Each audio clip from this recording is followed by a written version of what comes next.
Diga glória a Deus, aleluia. Boa noite, irmãos. Vamos sentar em nome de Jesus. Olha, feliz ano novo para aqueles que eu estou vendo pela primeira vez no ano, né? Feliz ano novo. Quem é que passou a virada conosco na vigília? Oh, glória a Deus, várias mãos. Vocês gostaram, irmãos? Passamos um tempo gostoso aqui na presença de Deus. Deus nos abençoou bastante, eu também fui muito abençoado. Mas olha, irmãos, eu creio que esse domingo vai ser ainda mais abençoado. Eu sei que nós estamos ao vivo pela internet, mas às vezes é gravado também e passa outros dias, principalmente no IGD, né, que é aquele canal 20 da nossa TV. E para aqueles que estão assistindo em outra data, outro dia, sei lá quando, nós estamos aqui no primeiro domingo do ano de 2013. E essa já é a quinta reunião de hoje. Irmãos, vou te falar, no meu coração, eu não aguento de alegria, porque Deus tem feito assim, maravilhas hoje. Deus tem feito maravilhas, tem nos visitado com a sua palavra, tem nos abençoado com a sua presença. Deus não vai deixar você de fora. Eu creio sinceramente que esse é o ano e será o ano da alegria completa de Deus na sua vida. Você crê nisso? E depois eu tenho outras coisas de Deus para dividir com você. Mas vamos começar com o texto de Lucas. Abra aí, por favor. Lucas 19. É Novo Testamento. E o Novo Testamento começa com Mateus, depois vem Marcos e depois vem Lucas, capítulo 19. Tudo bem com vocês? Graças a Deus, aleluia. Lucas 19, eu quero começar lendo aqui com vocês os versículos 41, 42, 43 e 44. Você que está nos visitando, você é bem-vindo nesse lugar. Eu oro e peço também a você que se sinta à vontade. Fique em casa, à vontade mesmo. A casa não é minha, mas é do nosso Pai, então, glória a Deus por isso. Temos o mesmo Pai, né?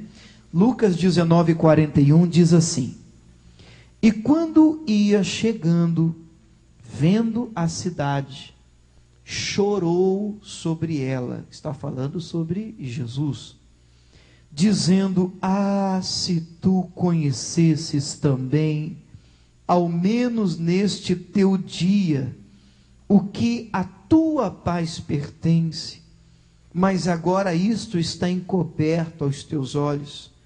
Porque dias virão sobre ti, em que os teus inimigos te cercarão de trincheiras, e te sitiarão, e te estreitarão de todas as bandas, e te derribarão a ti e a teus filhos que dentro de ti estiverem, e não deixarão em ti pedra sobre pedra. Agora comigo, o finalzinho. Pois que não conheceste o tempo da tua visitação. Finalzinho de novo, vamos lá em voz alta. Por quê? Porque não conheceste o tempo da tua visitação. Pelo amor de Deus, irmão, que texto forte. Fecha os olhos, por favor. Meu Deus, eu já me antecipo aqui na oração, pedindo ao Senhor que nos faça perceber o tempo da visitação do Senhor na nossa vida. Deus, nós não podemos perder esse tempo, nós não podemos perder esta chance, nós não podemos deixar passar tamanha oportunidade. Ah, Espírito Santo, sela essa verdade nos corações esta noite, na vida das pessoas que estão assistindo em qualquer lugar. Meu Deus, é muito importante que elas compreendam, percebam o tempo da visitação do Senhor em sua vida, porque com a visitação, Deus, o Senhor traz oportunidades, e nós não podemos mais perder oportunidades. Diga: Pai, faz-me conhecer e perceber o tempo da tua visitação na minha vida, em nome de Jesus. Se você crê, diga amém.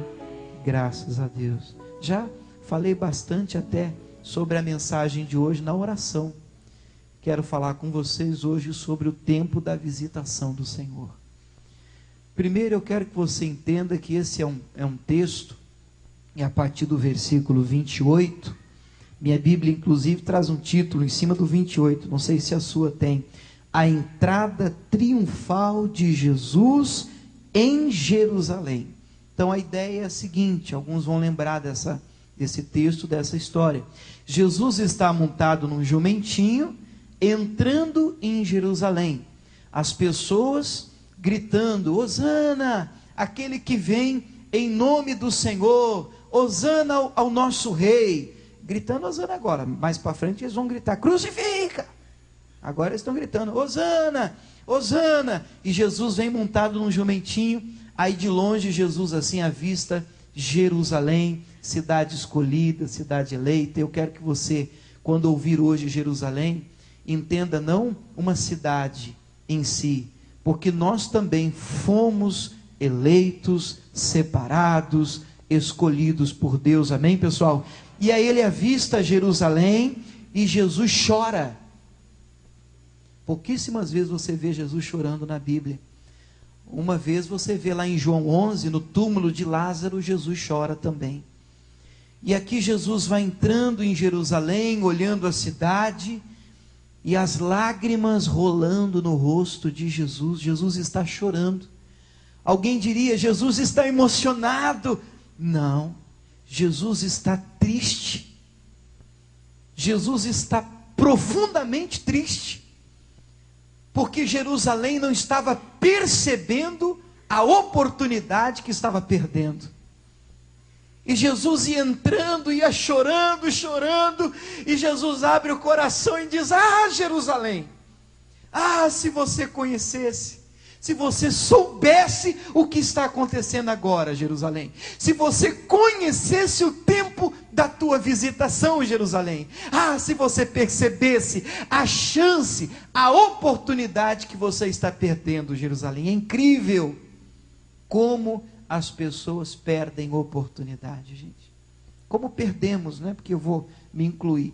E aí eu não sei na sua tradução aí, a minha tradução, o 44, finalzinho do 44, diz assim, pois que não conheceste o tempo da tua visitação. Mas tem uma tradução que traz a palavra oportunidade, né? Que Bíblia diz oportunidade? Uma balançada na mão aí. Vocês vão me ajudar. Como é que está escrito aí, irmão? O último, fica em paz, tá? Só o último versículo, 44.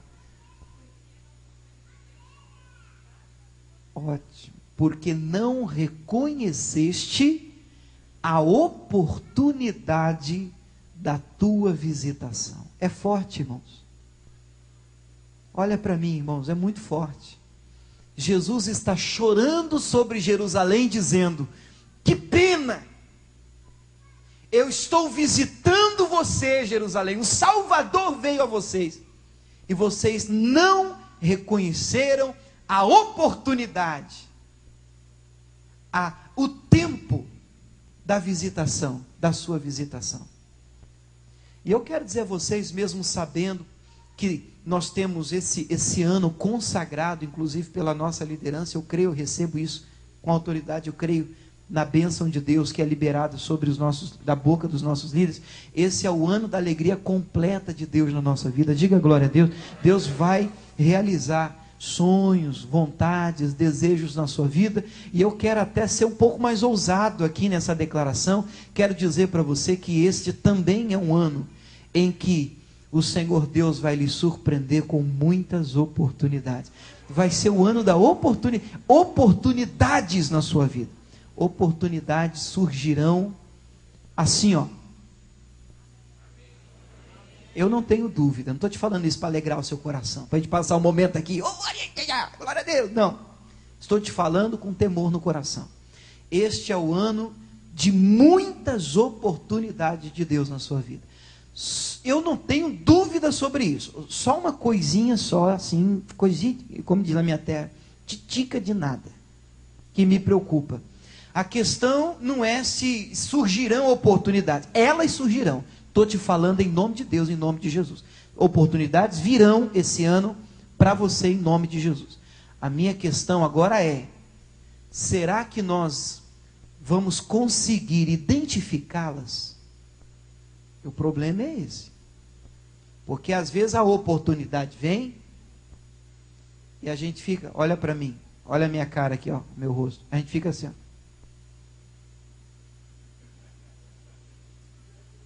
Eu achei legal o pessoal da tarde aqui. À tarde veio uma turma de jovens também, né? Aí eu estou falando assim, como é que diz, pessoal? Eu falando hoje à tarde, como é que diz assim, quando a gente perde a deixa? Aí eles falaram assim para mim, comeu bronha, pastor. Você já ouviu essa expressão? Eu nunca tinha ouvido. Sou do Mato Grosso, lá, eu nunca ouvi bronha. O que é bronha? Sei lá, né? Aí eles falaram assim, pastor, comeu bronha. Eu falei assim, bronha? Mas não tem um termo melhor? Aí o outro gritou assim, vacilou, vacilou. Eu falei, gostei desse, vacilou. Aí vacilou, esse eu gostei. Na hora entrou no coração, vacilou. Por favor, irmão, não entenda mal, mas nós vacilamos demais. Não entenda vacilo por pecado, não estou falando do pecado, eu estou falando de momentos em que Deus nos visita. Em que o Senhor Deus nos visita, oportunidade aparece e nós vacilamos, comemos bronha, dormimos no ponto. E você sabe por que em regra isso acontece? Porque normalmente a gente espera uma oportunidade assim, olha aqui para mim. Dentro de uma caixa grande, escrito assim, oportunidade, com pisca-alerta. Uma seta e embaixo escrito assim, viu? Que é para ninguém perder. Só que, em regra, as grandes oportunidades, elas vêm numa embalagem diferente. Ela não tem cara de oportunidade. Elas vêm assim disfarçadas, sabe, de problema, de luta. E aí na hora que a gente vê a embalagem, assim, a caixa, problema, eu estou fora. A gente não vê o conteúdo, né? A gente olha e diz, isso é problema, dor de cabeça, não estou afim. Por que que o Senhor não me dá uma oportunidade? Nós brigamos com Deus. Se você perguntasse para o nosso colega Davi, maior rei de Israel, se naquela época, você sabe que Davi foi o maior rei de Israel, um homem de guerra e de batalha. Se você perguntasse assim naquela época, quantos aqui em Israel gostariam de ter a oportunidade de reinar? A fila faria curva. Só que a pergunta não veio assim. Como é que a pergunta veio? Quem quer derrubar Golias, o gigante? A oportunidade veio uma embalagem diferente, sabe? Quem é que quis? Ninguém. Você está doido? Olha o tamanho do cara. Você está louco? Olha o braço dele, a espada do homem. O homem é de guerra, o homem é de batalha. Vou nada, vou morrer. Eu disse, não, mas o rei vai dar a filha. Não adianta de morto ter a filha. Eu não vou não quero saber disso não. Davi olhou e disse, mas quem vai? Ninguém vai. Não, eu vou. Mas você viu o tamanho dele? Vi, rapaz, você viu a testa dele? Cabe a minha pedra direitinho. Vai ser lindo. Ele viu em Golias uma oportunidade. E nós precisamos hoje, eu tenho pedido ao Espírito Santo que você saia daqui, neste que é o primeiro domingo do ano, eu creio numa bênção especial para você hoje, para você começar bem. Eu sei que começar bem não é tudo. Começar bem não é tudo, mas é muito importante. A Bíblia diz que o que nasce da carne é carne, o que nasce do Espírito é Espírito. Entenda por nascimento, início, começo. Então é importante você começar bem. E eu creio em uma bênção, em uma unção de Deus sobre a sua vida para você começar esse ano bem. Identificando as oportunidades de Deus. Percebendo a visitação do Senhor. Porque quando o Senhor visita, com a visitação vem uma oportunidade. Percebeu a oportunidade, agarrou a oportunidade, sua história nunca mais será a mesma. você muda completamente, você sai com a vitória, com a bênção, com o sucesso, com a cura, com o milagre, com a resposta, mas você precisa identificar a oportunidade. Eu sei que tem gente que vai chegar um dia diante de Jesus e vai dizer assim: ô Senhor, orei tanto na resposta, por que o Senhor não mandou a resposta? Jesus vai dizer assim: eu mandei 1000, mas você assim é meio devagar. Algumas vezes eu desenhei para você, mas você não conseguiu pegar. Gostei de uma irmã esses dias, estava conversando aqui com ela, e eu percebi que realmente ela participa da reunião, das reuniões, porque ela usou uma frase que normalmente eu uso aqui na igreja. E ela falou assim para mim: pastor, estou precisando de oração, ora por mim, porque eu preciso de uma direção de Deus. Mas pastor, já falei com Deus que eu sou difícil de entender. Falei para ele: olha Senhor, desenha para mim. Desenha que eu quero entender. O Senhor sabe que eu tenho as minhas dificuldades, as minhas limitações, mas eu não posso perder o tempo da minha visitação, da visitação do Senhor na minha vida. Eu não posso deixar, como a gente acabou de cantar, que o Senhor siga sem me perceber. Como é que vai terminar um culto como esse e sua vida continua do mesmo jeito? Que negócio é esse? Como é que você abre a Bíblia, lê um texto, escuta uma palavra e nada muda? Que visitação é essa? Por que o outro é curado, o outro recebe um milagre, o outro recebe a bênção, as portas saem para ele? E você vai ficar chateado com Deus, vai ficar achando que Deus gosta mais dos outros que de você, que a igreja tem suas preferências? Não, Deus não faz acepção de pessoas. A diferença é a nossa reação em meio à visitação do Senhor. Alguns percebem a presença, percebem a visitação, o tempo da visitação, enxergam na visitação oportunidade, aproveitam a oportunidade e a história é diferente. Você quer ver? Não precisa nem ir lá comigo. Só vou lembrar de você aqui 2 ou 3 casos. Você lembra de Zaqueu? Já ouviu falar de Zaqueu? Virou até música, né? Como Zaqueu. A história dele está no capítulo 19 de Lucas, que a gente está lendo. Só o versículo 1 diz, só o primeiro aqui no telão. Não vou ler a história, porque a história todo mundo conhece. O primeiro diz assim: amo esse versículo. Vou te explicar por quê. Tendo Jesus entrado em Jericó, ia passando. Esse ia passando fala muito comigo. Jesus entrou em Jericó e o projeto original era passar. Então Jesus estava de passagem. A gente conhece a historinha de Zaqueu, sabe que Jesus vai dormir na casa dele depois. Mas o que aconteceu? Zaqueu percebeu a visitação, viu na visitação uma oportunidade. Ele sabia que ele era pequeno, isso não vai dar para encarar a multidão, tem que fazer conta. O homem era baixinho, mas inteligente. Eu não vou brigar com a multidão, senão não vou conseguir ver Jesus, não vou conseguir tocar nele, não vou conseguir ter um encontro com ele. Então não adianta bater de frente com a galera. Me diga, onde é que esse cara vai passar? Ao mapa. Eu vou correr na frente, vou subir numa figueira brava, tem tradução que chama de sicômoro, e ali eu vou ficar pendurado. Eu não tenho vergonha, eu sou rico, eu tenho dinheiro, mas não tenho vergonha. Eu vou ficar pendurado lá em cima, porque esse homem vai passar aqui, e é hoje. Ele não passa de mim sem que eu veja, sem que eu o conheça, porque esse é o tempo da minha visitação, essa é a minha oportunidade. Não sei se ele passa aqui de novo, não sei quando é que ele volta, se é que volta. Você sabe qual é o próximo culto que você vai assistir? Ninguém sabe. Você sabe qual é a próxima mensagem que você vai receber? Ninguém sabe. Você precisa perceber hoje a visitação do Senhor na sua vida, enxergar nela uma oportunidade.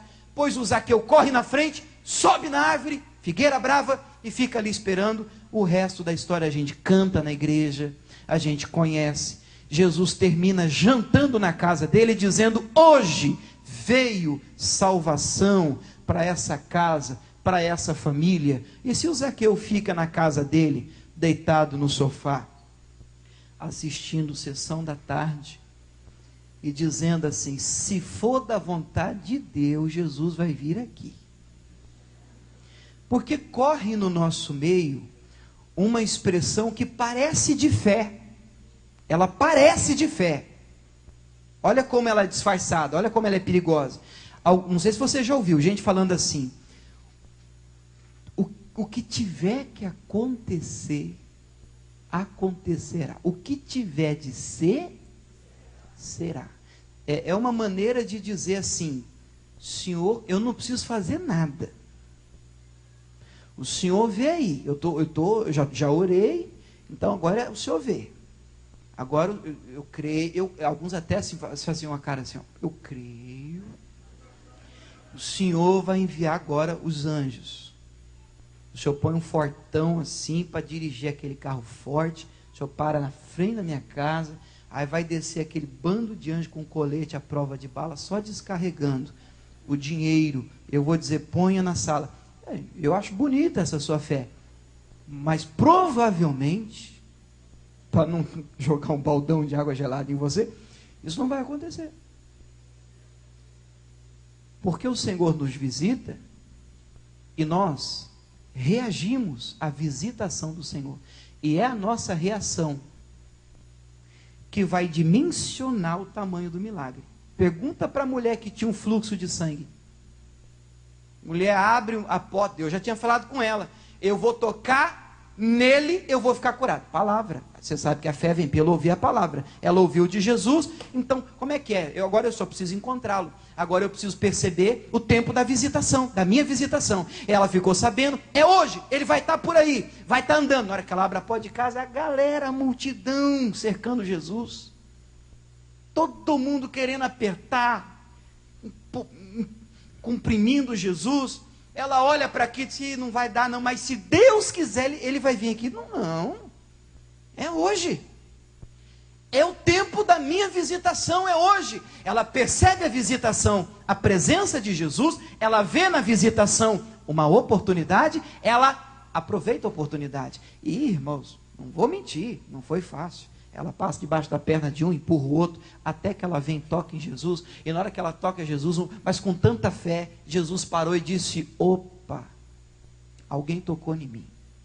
Os discípulos ficaram sem entender, e disse, o senhor não deve estar bem, porque a multidão toda está tocando no senhor. A turma te aperta, te empurra para lá e para cá, e o senhor diz, quem tocou em mim? Todo mundo está tocando. Não, vocês não estão entendendo. Alguém tocou em mim diferente, alguém tocou em mim com fé. Eu senti que de mim saiu virtude, poder. Quem tocou em mim? Jesus começa a colher o testemunho. A irmã está nervosa, com medo, escondendo. E Jesus, quem tocou em mim? Aí ela viu que não tinha jeito, ela conta, fui eu. Se parabéns, tua fé te salvou, vai em paz, você está curada desse mal. Puxa vida, deviam ter tantas outras pessoas precisando de uma cura, mas ela soube aproveitar o tempo da sua visitação. Ela viu na visitação uma oportunidade e ela fez alguma coisa a respeito. Outro que eu amo é Bartimeu, só estou te preparando, porque hoje eu quero falar de um que a gente vai malhar aqui um pouquinho, que perdeu a visitação. Depois a gente bate nele, daqui a pouquinho. Mas só para a gente encerrar essa primeira parte, Marcos 10, 46, não precisa abrir não, é o cego Bartimeu, o cego mais famoso e conhecido da Bíblia, que vivia à beira do caminho, pedindo esmolas, mendigando. O texto diz que, ouvindo que Jesus de Nazaré estava passando por ali, visitação. Ele viu naquela visita, naquela passagem de Jesus, uma oportunidade.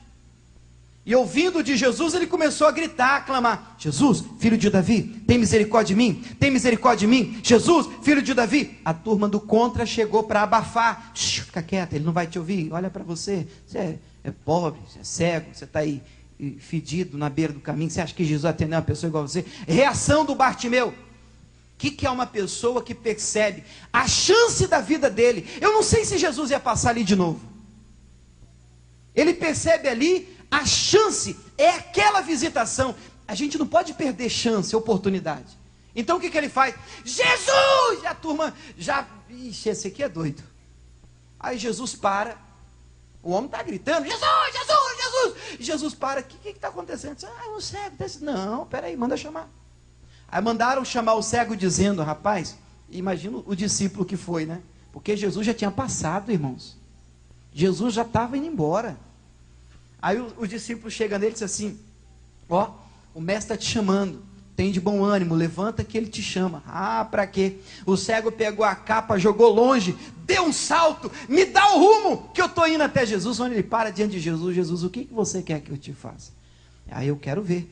Seja feito de acordo com a sua fé, abre os teus olhos e vê. E na mesma hora ele é curado.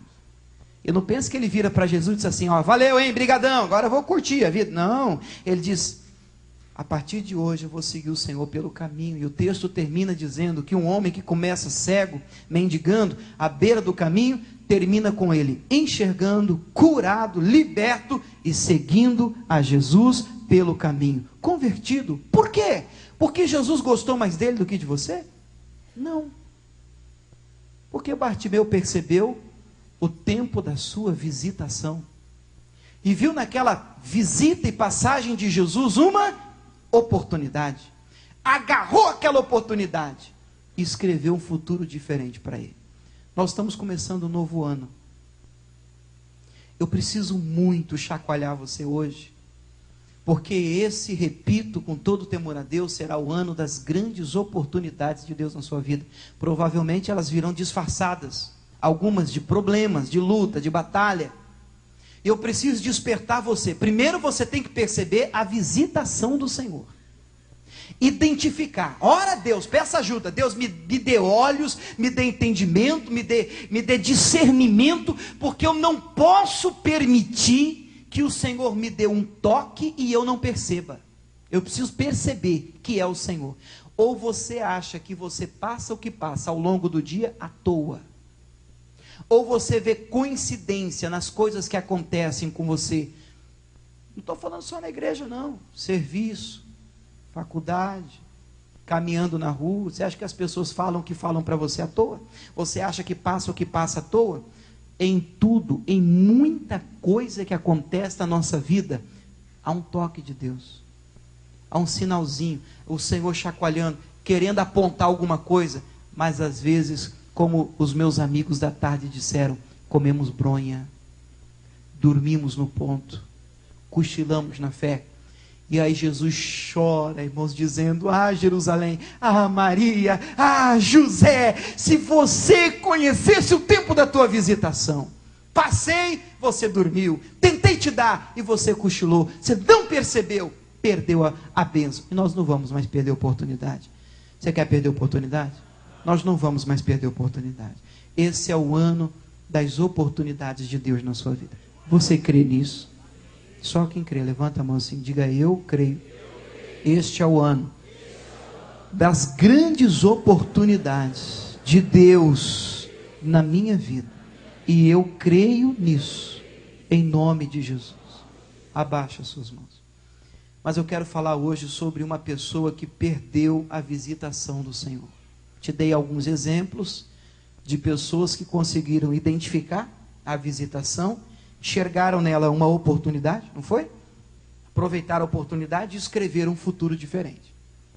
Mas tem gente que perde oportunidade. Eu sei que aqui ninguém perde oportunidade, mas tem gente aqui na Bíblia que ficou de exemplo de vacilão na fé. Vamos ver um? João capítulo 6. Vou dar o nome dele. Judas Iscariotes.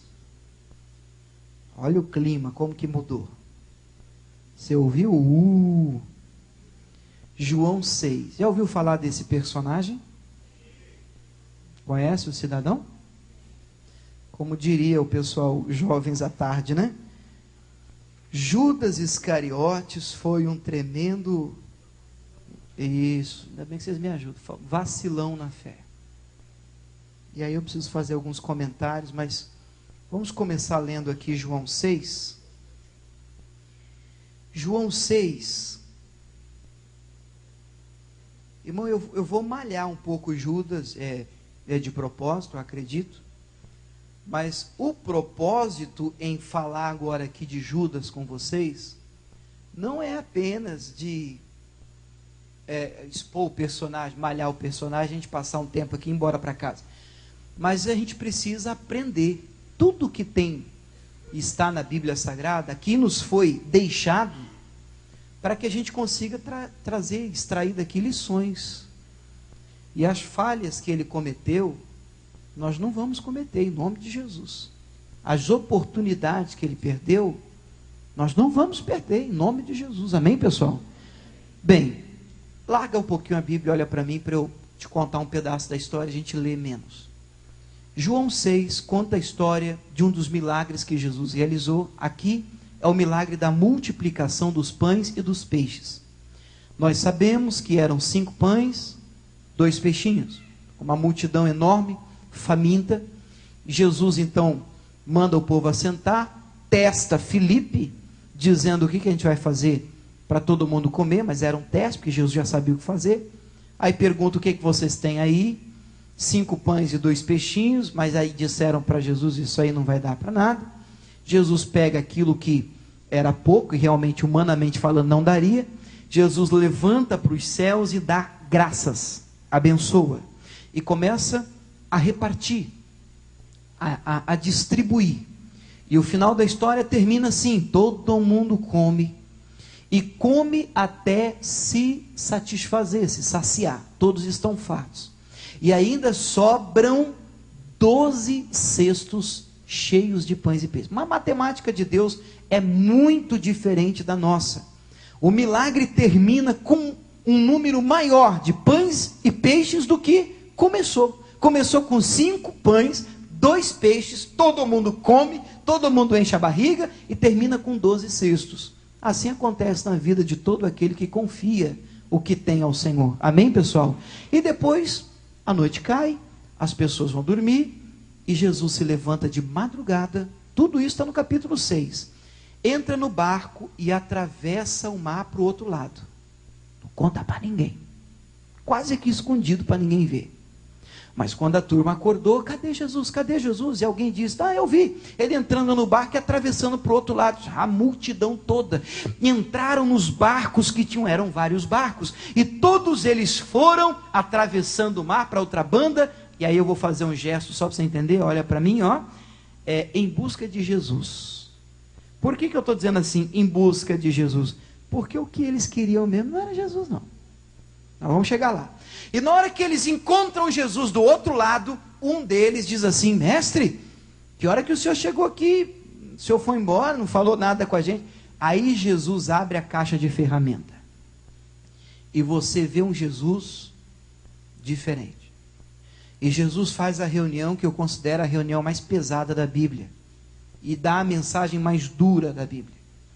E Jesus começa mais ou menos assim: verdade vos digo, e vocês cruzaram o mar, e não é por minha causa não. Vocês comeram de graça ontem pão e peixe, e vocês estão pensando que vão comer pão e peixe de graça hoje. Mas hoje não vai ter pão, não vai ter peixe, não tem cesta básica, não vou dar nada, porque eu sou o pão da vida. O que ele quer dizer com isso? Eu quero ajustar o foco de vocês. Parem de me buscar pelas coisas que eu posso oferecer, e busque a mim pelo que eu sou. Eu quero ser o alimento de vocês. Eu quero ser o sustento de vocês, porque aquele que comer desse pão aí, tornará a ter fome, mas aquele que comer e se alimentar de mim, o pão da vida, jamais padecerá necessidade. Só que eu estou falando assim num tom de voz tranquilo. Jesus lavou a alma. Eu vejo o Salmo 23 aí: tua vara, teu cajado me consola. Como é que pode uma vara consolar, né? Mas Jesus abriu a caixa. E o discurso foi duro, irmãos. A mensagem foi pesada. Depois você pode ler, ela está inteirinha no capítulo 6. E a coisa foi tão dura que as pessoas começaram a sair. Jesus ia pregando de uma maneira diferente, dura, pesada, mas a verdade, tentando ajustar o foco das pessoas, porque as pessoas começaram a buscar Jesus pelas coisas que Jesus podia oferecer. Ora, não está muito diferente hoje. E aí Jesus apertou, algumas pessoas começaram a ir embora, e aí que Jesus apertou mais ainda, a coisa ficou tão feia, que alguns discípulos começaram a ir embora. Aí o negócio ficou feio. Você sabe que Jesus levantou primeiro 12, depois outros 70, e desses 70, alguns, já imaginou a cena? Jesus pregando, e até discípulos, gente envolvida na obra, deu no pé, estou fora, vou ficar aqui não tem pão, não tem peixe. E que é isso? Não vou ficar aqui não. E aí, irmãos, quando os discípulos começam a ir embora, os 12 se aproximam de Jesus e dizem: Senhor, o Senhor está pegando pesado. Dá uma aliviada aí, nós estamos perdendo o povo. Dá uma maneirada na mensagem aí, porque o pessoal não está gostando não. Jesus já estava atravessado. Aí Jesus vira para os 12. Eu creio que quem cabeçou os 12 aqui foi Pedro, coisa minha. Aí Jesus vira para os 12 e diz assim: vocês querem ir embora também? Se vocês quiserem ir embora, pode pegar a coisa de vocês, ó. Pode ir embora, não tem problema nenhum não. Aí o Pedro, numa raríssima alegria, felicidade, antes dele ser cheio do Espírito Santo, o Pedro vira para Jesus e diz assim: e para onde iremos nós? Se só tu, Senhor, tens as palavras de vida eterna.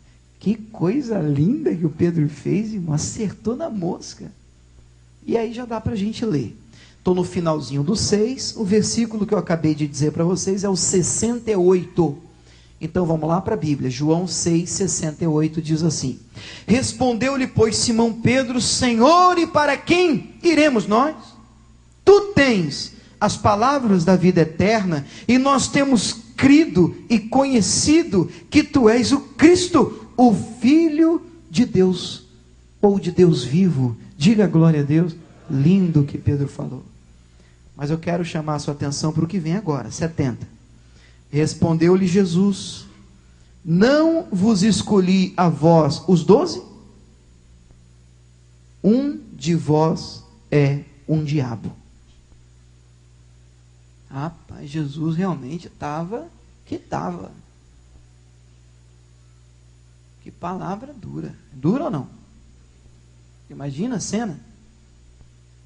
O Pedro vira e diz assim: mas nós vamos para onde? Só o Senhor tem as palavras de vida eterna. Aí Jesus está com os 12. Aí Jesus vira e olha a bomba que Jesus solta. Realmente, eu não escolhi todos vocês, os 12? O Senhor escolheu mesmo. Pois é. Mas um de vocês é um diabo. Ele estava dizendo isso para os 12, acerca dos 12? Não, olha o 71. Ele dizia isso de quem? Dele, irmãos, do Judas Iscariotes, filho de Simão, porque este o havia de entregar, sendo um dos 12. Eu só vou fazer uma consideração, pedir uma pausa aqui para você, porque eu sei que eu tenho pessoas aqui na igreja que leem a Bíblia, amém? E não só leem, como algumas pessoas estudam realmente a Bíblia. Então, vocês vão perceber e entender perfeitamente a consideração que eu quero fazer. Há uma corrente que afirma que Judas se perderia de qualquer jeito. Alguns chamam isso de predestinação. Judas estaria predestinado ao sofrimento e à perdição, e existem algumas profecias do Antigo Testamento acerca do filho da perdição. Então, se usa textos como algumas profecias do Antigo Testamento para dizer, para Judas já não tinha jeito. Ele já nasceu perdido. E eu peço licença para discordar desse entendimento. Vocês estão compreendendo o que eu estou falando? Eu não posso fechar os olhos para as profecias que de fato existem. De que ele até seria traído, mas a questão é, tinha que ser Judas, ou seria Judas? Ou tinha que partir dele? Será que o ser humano, o Judas, nasceu sem opção? Será que no bebezinho Judas estava... Você veio ao mundo, mas tu vai sofrer, tu veio para ir para o inferno. Filho da perdição. Eu não creio num Deus assim. Eu teria muita dificuldade de servir um Deus assim. Mas pastor, existem textos de predestinação na Bíblia, concordo com você. Eu creio na predestinação para chamado, para ministério. Você quer ver uma coisa? Se você ler, por exemplo, texto como Jeremias capítulo 1, ali você vê Deus falando para Jeremias, ou acerca de Jeremias, que o chamou no ventre de sua mãe. As nações te dei por profeta. Só que aí nós estamos falando de serviço, de ministério, de chamado e de trabalho. Então eu entendo, e eu estou te falando aqui, com todo o temor a Deus, segundo o meu entendimento, eu entendo que Deus trabalha com quem Ele quiser trabalhar. Ele separa para o trabalho aquele que ele quiser. A Bíblia diz que Jesus chamou a si aqueles que quis para o ministério. Vocês estão compreendendo isso? Agora, quando a gente fala de salvação, aí não. Fulano nasceu predestinado a ser salvo. Ou fulano nasceu predestinado a ir para o inferno. Discordo. A Bíblia diz que todo aquele que confessar a Jesus Cristo como Senhor e Salvador será salvo. Todo aquele que invocar o Senhor será salvo. Então essa questão da salvação é uma decisão nossa, que é exatamente o que a gente está vendo hoje. É uma questão de percebermos o tempo da visitação, enxergarmos nela uma oportunidade e agarrarmos essa oportunidade. Você entendeu isso? Quem está entendendo isso, diga amém. Importantíssima essa consideração, porque nós vamos malhar Judas, e você pode ouvir isso dizendo, mas para ele não tinha jeito. Discordo. Eu creio que para todas as pessoas existe um jeito, e só depende da pessoa. Não estou falando, não depende de uma igreja, a questão não é o seu pastor, a questão não é a igreja que você frequenta, não é a religião que você professa. O negócio é você e Deus. Você é livre. Você toma as decisões que você bem quiser tomar. Mas é importante que você perceba a visitação, percebendo, você é livre para escolher abraçar essa oportunidade ou não. E eu oro a Deus para que você saia daqui queimando o coração. Deus, eu não vou mais perder a oportunidade não. Em nome de Jesus. Amém? Muito bem. O que eu vejo aqui no texto, que nós acabamos de ler, no momento em que Jesus vira para os 12 e diz assim, um de vocês é um diabo. Por favor, preste atenção, para você não entender errado. O que eu vejo aqui é uma visitação. Porque hoje Jesus já não nos visita fisicamente. Olha aqui para mim, como é que Jesus nos visita? Às vezes é um comentário que a pessoa faz do nosso lado, às vezes a pessoa nem sabe. É o refrão de uma música, e a visitação de Deus para a sua vida está ali. É um versículo que se lê no culto, ou fora dele. É um livro. E ali está a tua visitação, o tempo da tua visitação, a oportunidade da tua vida. E é incrível como nós desperdiçamos mensagens. Como nós desperdiçamos palavra. Como Jesus passa, visita e não podemos dormir no ponto. Nós não podemos perder a visitação e com ela a oportunidade do Senhor. Só que às vezes, eu já disse e repito, a oportunidade vem disfarçada. Jesus vira para os 12 e diz assim, um de vocês é um diabo. Eu confesso, a palavra, concordo com você, palavra dura. É bom ouvir isso? Tu é um diabo? Amarrado em nome de Jesus. Mas ali estava o tempo da visitação para Judas. Porque a reação dele, como de qualquer outro, os 12, nenhum dos 12 sabia quem era. Qual deveria ser a reação de todos, por não saber para quem era aquela palavra? Senhor, será que sou eu? Senhor, será que essa palavra é para mim? Senhor, será que eu estou bobeando? Será que o Senhor está passando e eu estou vacilando? Deus, não me deixa me perder. Deus, me ajuda. Se eu não estou conseguindo perceber o tempo da minha visitação, da visitação do Senhor na minha vida, me desperta, porque eu não posso perder, eu não posso bobear, eu não posso vacilar. Me ajuda. Mas ali, Judas foi visitado e comeu bronha. Assim que fala? E vacilou. Resultado, vai um pouquinho para frente, ainda em João. Só que agora capítulo 13.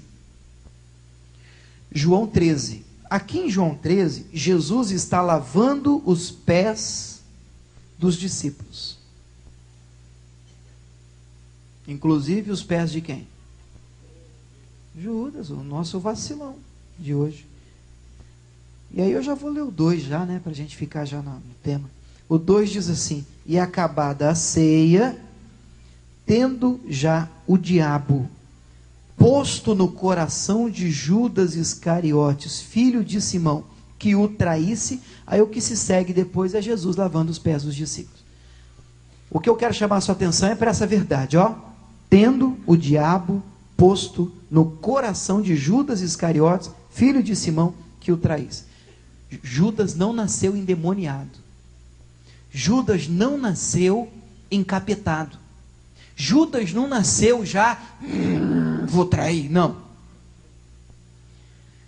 Judas era um discípulo como os outros. A visitação do Senhor passou para ele também. Mas o diabo conseguiu entrar no coração de Judas. E por que entra? A Bíblia diz: não deis lugar ao diabo. Se você der lugar ao diabo, ele entra. Ora, eu vou dizer para vocês porque. Vocês lembram do primeiro texto que a gente leu? De Jerusalém? Jesus chorando sobre Jerusalém. Jesus diz: ah, Jerusalém, você não conheceu o tempo da tua visitação. Aí você sabe o que Jesus continuou dizendo? Agora os inimigos virão sobre ti, Jerusalém. Sitiarão. Derribarão. Vocês lembram do texto que a gente leu? Então, quando nós não percebemos o tempo da visitação de Deus na nossa vida, e nós deixamos passar esse tempo, nós abrimos brecha. E o inimigo entra. E entrou no coração de Judas. Mas aí eu vou ser um pouco ousado, mesmo gravando, eu queria te fazer uma pergunta. Até para saber o que você pensa. Se você... Vou inverter até para eu assumir a responsabilidade do que eu estou falando aqui, tá? Se você me perguntasse assim: William, ó, até aqui, a Bíblia está dizendo que o diabo entrou no coração de Judas. Se você me perguntasse assim: William, você acredita que nesse momento aqui, Judas ainda tinha jeito? Sim, eu creio que sim. Porque a Bíblia que eu tenho me diz isso. A Bíblia que eu leio me diz isso. O Deus que eu conheço me diz isso. A coisa vai ficar um pouco pior se você for um pouco para frente. Capítulo 18 de João. O Judas está caindo. Agora ele já está endemoniado. João 18. Jesus é preso no Getsêmani. E aí a gente vai direto ao ponto, versículos 4 e 5. 4 diz assim: sabendo, pois, Jesus todas as coisas que sobre ele haviam de vir, adiantou-se e disse-lhes: a quem buscais? E responderam-lhe: a Jesus Nazareno. Disse-lhe Jesus: sou eu. E Judas, que o traía, estava também com eles. Aqui nessa altura, ele já tinha vendido Jesus por 30 moedas de prata. Estava junto com os traidores. E o sinal, lembra do sinal que Judas combinou? Beijo. Aí ele chegou e Jesus, um outro evangelho diz que Jesus ainda olhou para ele e disse assim: amigo. Jesus chamou o homem. Irmão, se você soubesse que a pessoa está querendo enfiar a faca nas suas costas, e você está vendo essa pessoa vindo em sua direção, o que você faria? Deixa para lá, né? Jesus vira e diz assim: amigo, que vieste, aqui vieste. Aí vem Judas e... Aí Jesus diz assim: com um beijo você trai o filho do homem. Aí a pancadaria começou, o Pedro já pegou a espada, cortou a orelha do guarda, uma loucura. E o Judas no meio dos traidores, olhando para mim. Se aqui, nessa altura do campeonato, você me perguntasse: William, e agora, Judas tem jeito? Tem. Tem.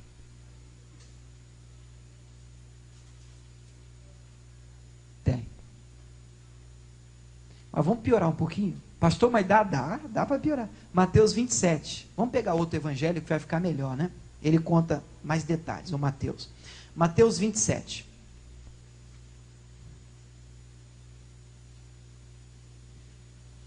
Bom, o título aqui na minha Bíblia de Mateus 27 é o suicídio de Judas. Só para você ver que o negócio agora vai engrossar. Versículo 1 diz assim: chegando a manhã, todos os príncipes dos sacerdotes e os anciões do povo formavam juntamente conselho contra Jesus para o matarem. E manietando, é o mesmo que amarrando, o levaram e entregaram ao presidente Pôncio Pilatos.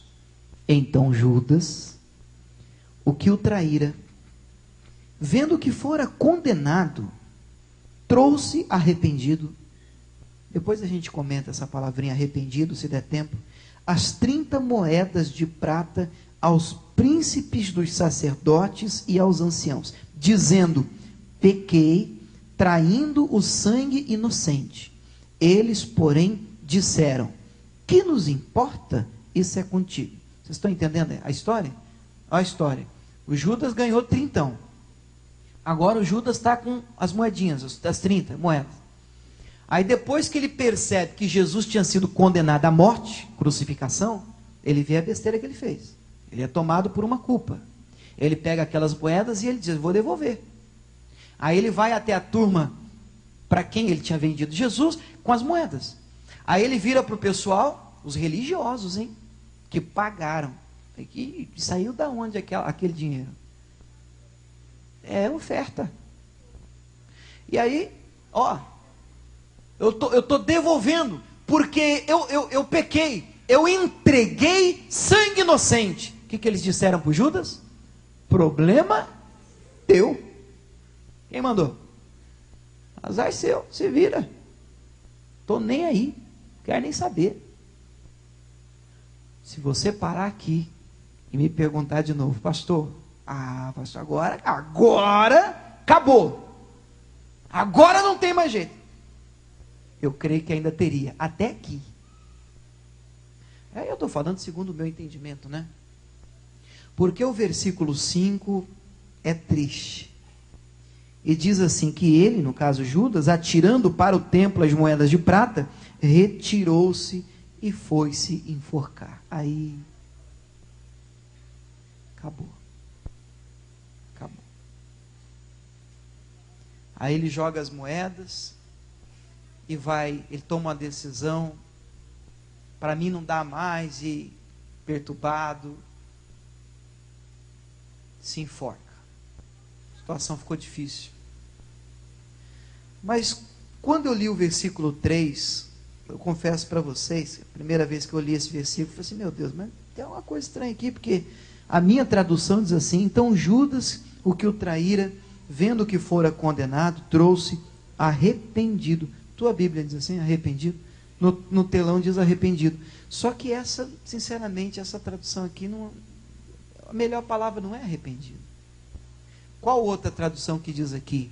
Remorso. Como é que diz aí? Como é que diz aí, remorso? Tocado de remorso. Eu posso ler numa outra tradução para vocês? Rapidinho, prometo que eu não vou demorar. Essa é aquela tradução da Bíblia Viva que de vez em quando eu leio aqui. É o mesmo versículo, só que a tradução ela é mais clara. Diz assim, Mateus 27:3: nisso, Judas, o traidor, quando viu que Jesus tinha sido condenado à morte, com muito remorso pelo que tinha feito, trouxe de volta o dinheiro aos sacerdotes principais judeus. Eu não sei se você consegue enxergar uma diferença entre arrependimento e remorso. Eu vejo. Hoje pela manhã uma irmã falou assim: pastor, mas não é a mesma coisa? Não. Remorso é uma culpa que toma conta do seu coração, porém você não faz nada a respeito. Não faz nada a respeito. Arrependimento não. Arrependimento traz mudança de comportamento. Arrependimento é diferente. Se você ler a história do Pedro, o que Pedro fez não foi tão mais bonito que Judas, não, porque o que Pedro fez foi feio. O Pedro também negou Jesus, ó. Mas na hora que ele ouviu o canto do galo, ele saiu correndo, arrependido e chorando. E esse aqui, na hora que ele jogou a moeda, ele saiu correndo, tomado de remorso e se suicidando. Então eu quero te dar um recado de Deus e nós vamos orar. Por favor, larga tudo e olha aqui para mim só um minutinho. Estou terminando. A maioria de vocês eu não conheço. Alguns eu conheço de vista e outros eu tive a felicidade de conhecer, mas de uma maneira mais próxima. Mas eu quero te falar em nome do Senhor Deus, em nome de Jesus.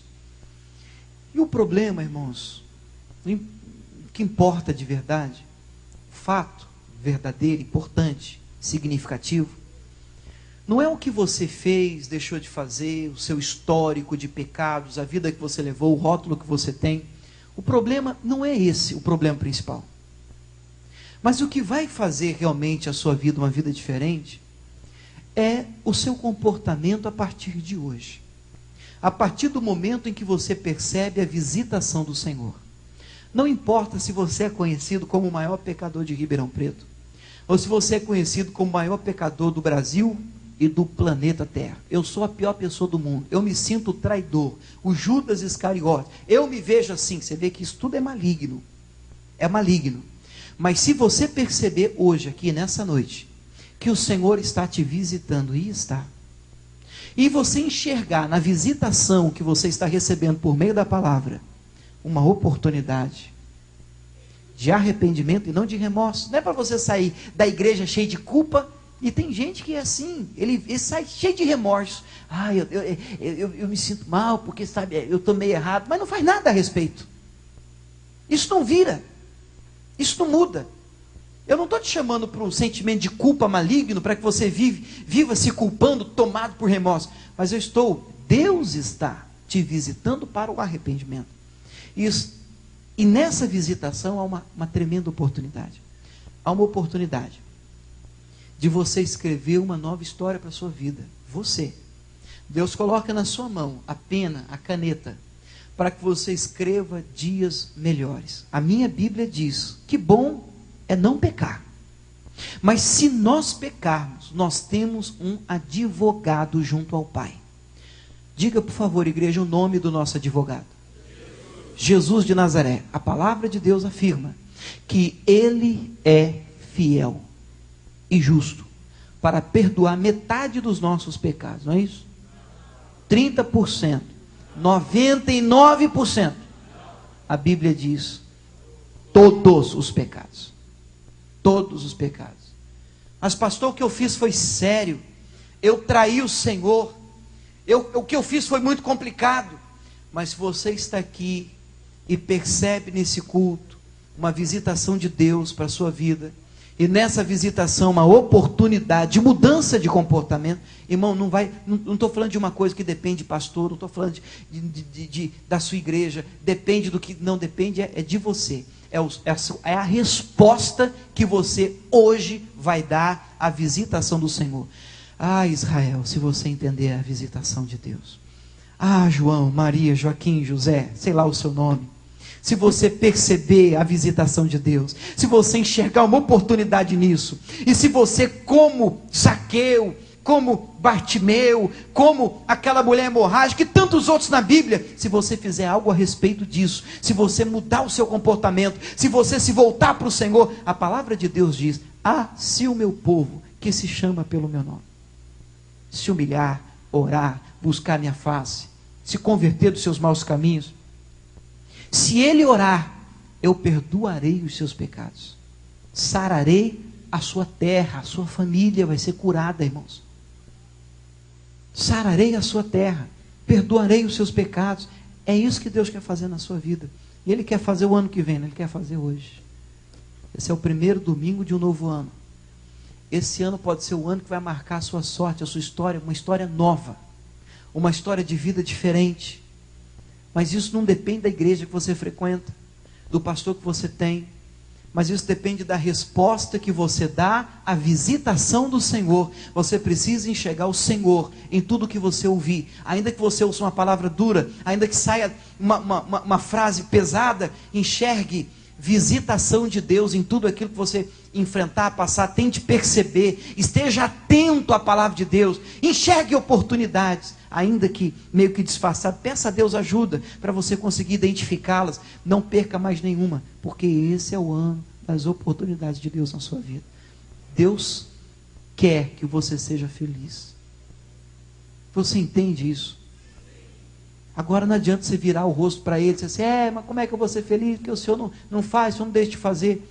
As oportunidades vêm, ore a Deus para que você consiga identificá-las, percebê-las, agarre as oportunidades e seja a pessoa mais feliz do mundo, porque essa é a vontade de Deus para a sua vida. Amém? Coloca a mão no coração, sentado mesmo, em nome de Jesus. Pai, nós recebemos a Tua palavra, Deus, com tamanha gratidão. Oro com temor no meu coração, pedindo ao Senhor que perdoe os nossos pecados. Porque esse pode ser um novo tempo. Eu digo pode, Deus, não porque depende do Senhor, mas depende da resposta que o meu irmão, a minha irmã vai dar à Tua visitação. Eu sei, Deus, que infelizmente, meu Pai, o Senhor passa e alguns permanecem onde estão e parece que o Senhor nunca passou por ali. Felizmente, o Senhor um dia irá chorar sobre Jerusalém, como chorou sobre aquela cidade, dizendo: ah, Jerusalém, se você percebesse, Jerusalém, a chance, ah, se você entendesse, se você percebesse, que pena que você não percebeu o tempo da tua visitação. Mas eu falo com a autoridade de Deus, irmão, para você dá tempo. Minha irmã, dá tempo. Você não pode ficar inerte, indeciso. Você não pode sair daqui tomado de remorso apenas porque o alvo do culto da palavra não é esse. Mas Deus espera um comportamento diferente. Percebendo a visitação de Deus, você veja na visitação uma oportunidade. E se agarre, mas se agarre com todas as suas forças. Não perca a chance de conhecer melhor o Senhor e experimentar dos milagres dele na sua vida. Esse pode ser o ano, o melhor ano da sua vida, o melhor ano da sua história. Responda de maneira positiva à visitação e às oportunidades que lhe surgirem. Aprenda a identificá-las. Ore, busque a Deus. E você será feliz. Diga obrigado, Jesus. Você pode aplaudir o Senhor com alegria. Muito bem, eu espero sinceramente